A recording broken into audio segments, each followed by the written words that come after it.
Even with the assistance and the advice of the emergency manager that we put in place in 2015, Atlantic City took only modest steps to rein in their costs.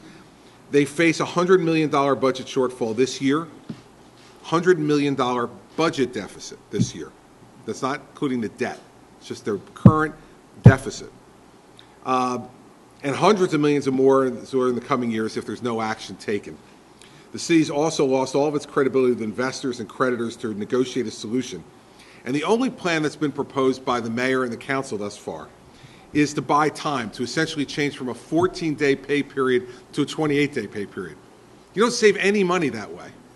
It just puts off the day of reckoning, which has been a fairly simple, direct theme by all the leaders in Atlantic City and now by the Speaker of the Assembly as well, who's adopting their position. The cash crisis is not only at their doorstep now, it's here to stay if they refuse to act, and if the state's not given the tools they need to act on its behalf. And it's not just me. Listen to what Moody said on Atlantic City last week.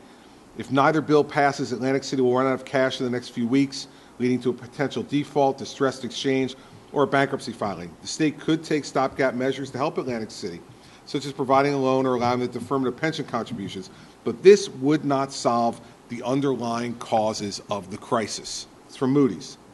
And Moody said if only the pilot bill passes, the city will continue to face distress since the single bill is insufficient to restore Atlantic City's fiscal health.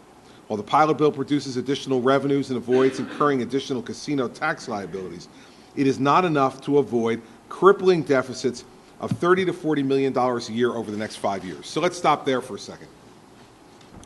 The Speaker's position on this is that only the pilot bill should be passed and that tools should be taken away from the takeover bill.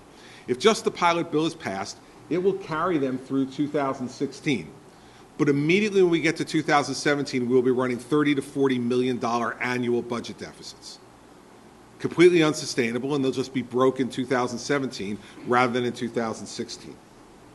And it's not just my opinion. It's Moody's opinion as well, their view of the steps that need to be taken, that just passing the pilot bill is insufficient and that the cash flow situation is desperate.